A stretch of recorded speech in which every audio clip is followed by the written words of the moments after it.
All right, so let's go ahead and get started. So lower cost of market, right? It's going to be dealing with inventory and how you determine what the value of your inventory is currently in the market. So, as I've spoken earlier, when inventory is purchased, right, you will purchase at an original price for value of it.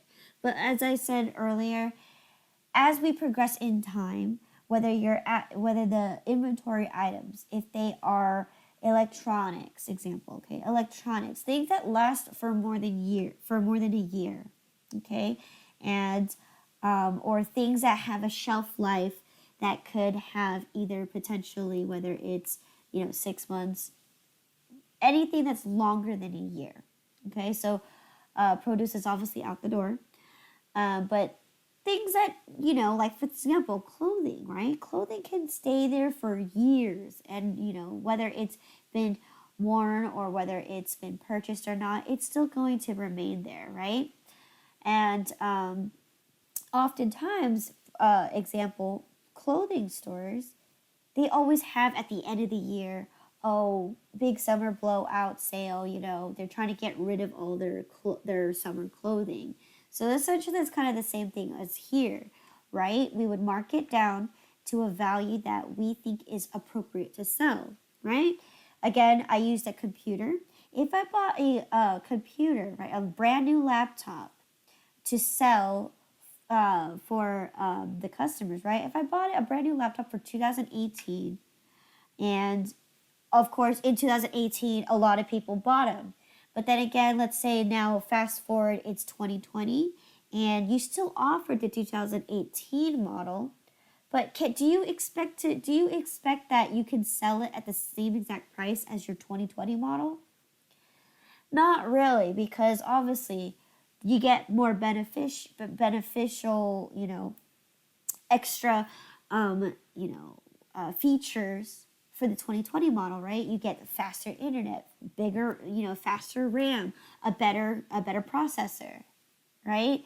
As especially technology is one of those things that oftentimes the products that you currently have in the year, as you move down the years, it's going to become obsolete. This technology is old.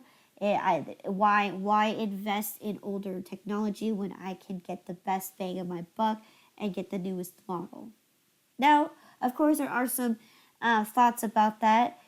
The best deal that you could get is a 2018 is going to work just as good as a 2020. However, yes, you may get a little tweak in it, but the best thing that you could do there is you're obviously going to purchase it for way cheaper. So same thing here. This is going to apply here. You need to apply the same concept when you're costing your goods that you sell, but at the same time you also have to adjust the selling price that you sell, because no one's going to buy a 2018 model for the same price as a 2020 model, okay? Use iPhones as an example. Every year they come out with a brand new phone. And if you guys were in that fad where you had to get the latest and the greatest, every year that you purchase it, it just gets more and more and more expensive because there's more features that come this time. There's better features that come this time. And then as gradually looking back at how many phones in the past, right? You had the iPhone 4, the iPhone 5, the 5S, the 6S, right? You had all of those models that came before the newest model. Now, I've had an iPhone 6 for 3 years because I decided my iPhone 6 still worked, it still functioned. There was no need for me to have to go buy the latest model.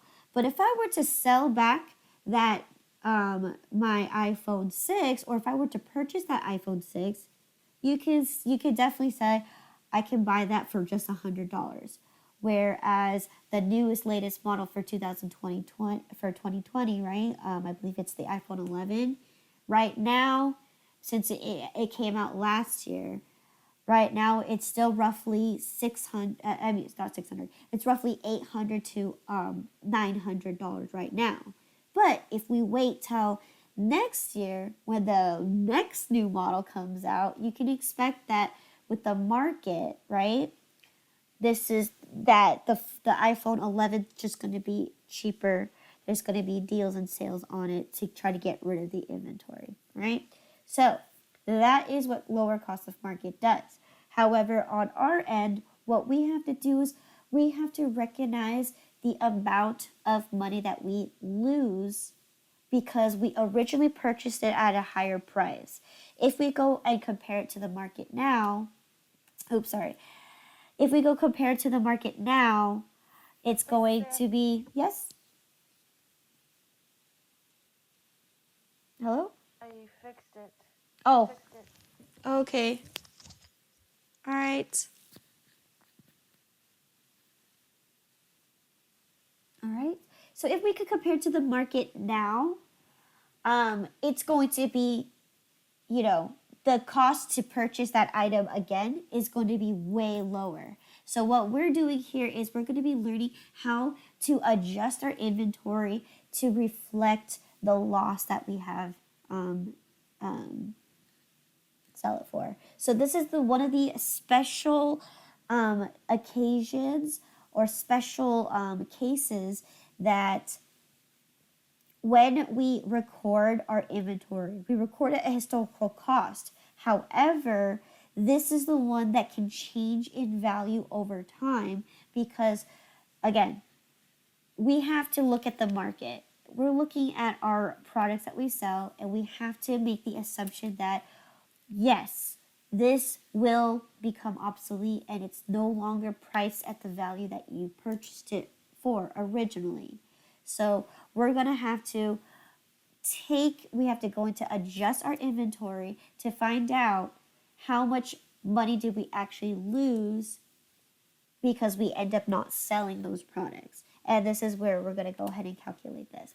So here we're going to be looking at 4 things that I want you guys to know. Now, before we go into that, let's go ahead and look at the chart on the right side. So here we have an original cost, so how much it cost us to purchase that item, right? And then the next one is going to be the replacement cost. The replacement cost is what the market tells us that this is what it's currently selling for or costing for, right?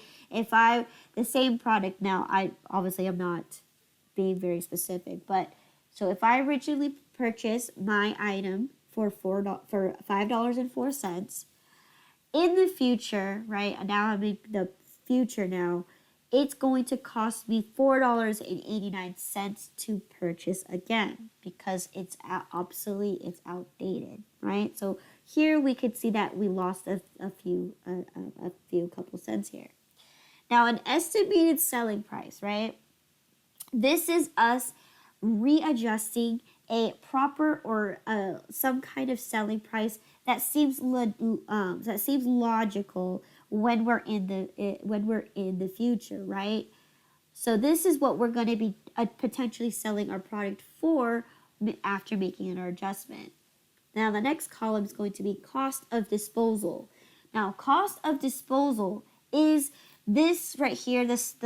Right here it says 87 cents. It will take me 87 cents to get rid of the item that I'm selling. So that is what cost of disposal is. Pretty straightforward. How much would it take for me to just get rid of it, right? Cost of disposal. So it's gonna charge me an additional 87 cents if I cannot sell it to get rid of the item. And then lastly, profit margins. So we talked about profit margins, right? Our goal as a company, right, is to make a profit. So we need to make some kind of profit that's going to meet our satisfaction, right? If I'm going to sell my product for $8, right, I want to expect to at least get a 40% profit. Now, oftentimes you're not going to be looking at this. This is just for show only. what you want to focus more on is the amount of profit. And what the amount of profit is, this is your goal here to make the profit amount. As in, this is how much I am going to pocket, I'm going to put in my pocket, and the rest is going to go to the cost. All right? So those are the 6 things that you need to look at before starting with solving for the rest of these tables. So if we look at the bottom here, you're going to be looking for a ceiling price. You're going to be looking for a floor price. You're going to find a market price. And at the end of the day, you're going to compare and see, well, which one was lower. Was your original purchase price that you bought it for lower than the market value? Or is it, the question is it lower? In some cases, it's actually not lower. Okay, so let's go ahead and go to the left side of the screen and let's discuss exactly what each one entails and how to solve for it. So a ceiling price, pretty straightforward. Think of it as a house, right? You have a roof and you have the floor. When you're trying to set a ceiling price, you're trying to look at how much is the highest value that you can sell the item for. All right? And then when you reach the formula for that is going to be your selling price minus the cost of disposal. All right? Again, that's selling price minus the cost of disposal. And that's going to determine the highest value that you can sell your product for. And then the next portion is going to be looking at the floor price. Okay, so the floor, right, is going to be the minimum, or it's going to be the least amount that you can sell the product for. And that's going to be your ceiling minus your amount of profit, okay? In the book or in your notes, it's going to teach you as net realized value, and that's what ceiling price is. But just to keep it simple and easy for you, just refer it as you're taking your ceiling price and you're just subtracting the amount of profit, okay? So this is us taking out our profit, meaning we want to make sure that we at least meet our profit first and then determine what our selling price is going to be. So by understanding that, right, for a floor, you cannot go underneath the floor. You cannot go beyond the floor. Okay? So, yes, so the floor, again, is going to be your ceiling minus your amount of profit. Okay? Now, the next part is going to be the tricky part.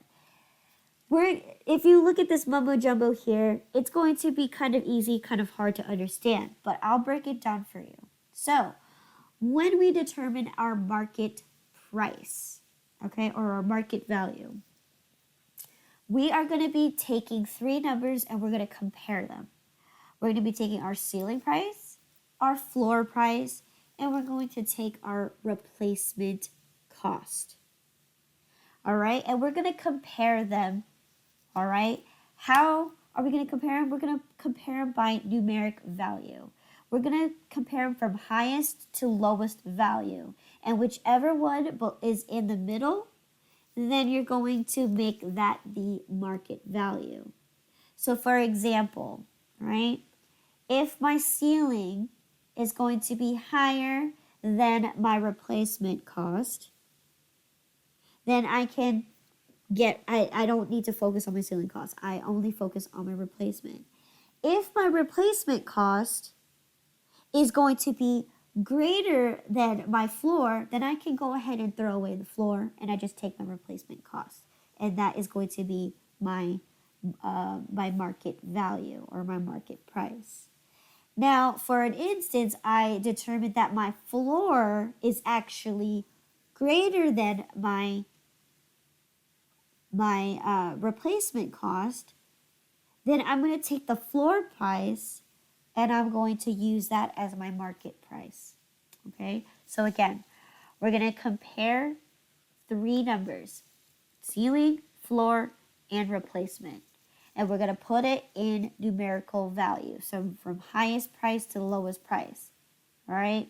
And whichever price falls right in the middle between the highest and the lowest, you're going to take that one, the middle number, and that's going to be your market price. All right. And then lastly, the last thing that you're going to compare is you're going to compare what you sold for the market, and you're going to compare that to your original cost. And you're going to answer the question, which one is lower, your cost or your market value? And that's hence lower cost or market. Okay? And then from there, if the original cost is lower, then you would take the original cost and mark that as your LCM. If your if your market value is lower than your original, then you take your market. All right, so let's go ahead and dive into the example here. And this is, all right, let's just go ahead and dive into the example. So let's go ahead and do the first one, which is going to be looking at the very top row here. So our original cost here is going to be $5.04. Our replacement cost is going to be $4.89. Our estimated selling price is going to be for $8.17. And our cost of disposal is going to be for 87 cents. Our profit margin is 40%. And our amount of profit is going to be $3.28.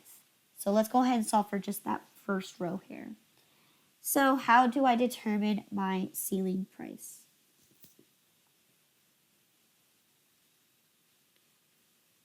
Selling price minus cost of disposal.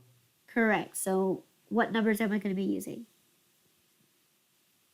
817 Mm-hmm. and 87 cents. Correct. And what do we get here? I'm so busy looking at this screen. Oh, I'm charging my phone. Let's see. So 817 and 87. Calculator. 7. Yep. I was going to say, Adina, you don't have to be the only one. Anybody can participate. So, yes, $7.30. All right, that is my ceiling price. Now, let's go ahead and work on our floor. What is my floor price? Would the floor price be $730? The floor price is going to use $7.30, but what do we have to subtract as well? Actually, is that the amount of profit minus the $328? Correct.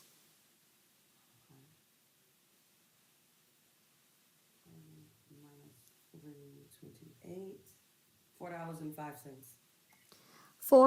Oh, Oh, never mind me. I put 25 instead of 28. that's fine. Okay, so $7. Okay, so we're gonna take our ceiling price and we're gonna minus our amount of profit, which was for $3.28, to give us a grand total of $4.02. Now that is going to be my floor price. Now let's determine what the market price is. So what are the three numbers I'm comparing?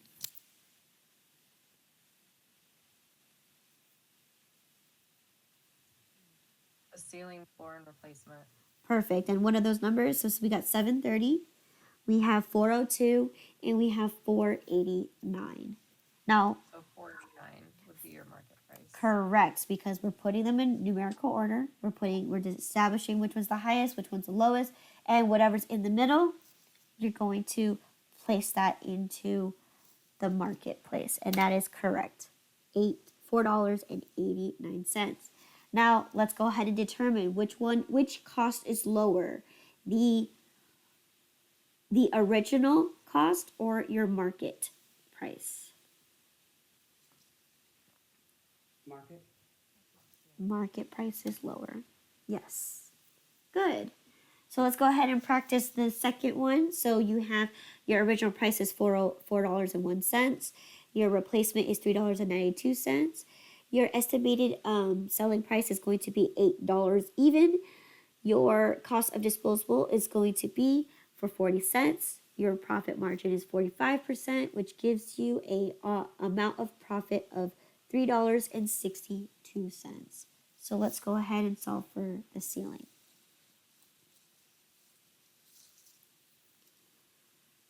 $8 minus, which is the estimated selling price, Correct. minus the cost of disposal. Good. Calculate that. I'm sorry. No worries. I got you, Lynette. It is $7.60. $7.60. Oh, guess I have an extra side. So here, $7.60 is correct. All right. And then let's solve for the floor.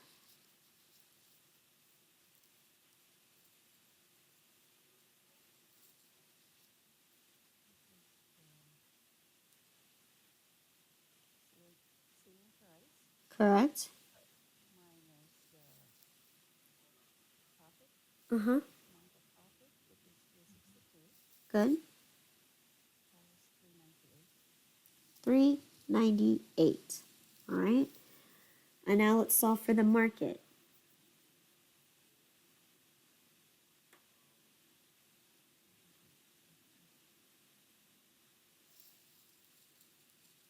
Okay. So what three numbers are you comparing? Ceiling, floor, and replacement. Good. And what is the market now? 392. Or no, wait, 398. 398. Yeah. You have to be very careful because when we go into the future, your cents could be literally differentiated by 1 penny. So, yes. So the answer is 398. So in this case, our floor price is actually higher than our replacement. Okay? So then now let's compare. What is our which one's lower? Our original cost or our market value? Original cost. Market is lower. Yes, so our original cost was $4.01. This is $3.98. So yes, our lower is going to be $3.98. Right? Let's go ahead and solve for the last one over here. So original cost is $3.49. Replacement cost is $3.05. Estimated selling price is $8.25. Cost of disposal is 95 cents. 42% profit, which gives us $3.50. So what is my ceiling here? $7.30. Yep. Oh, I solved for all of it, but go ahead.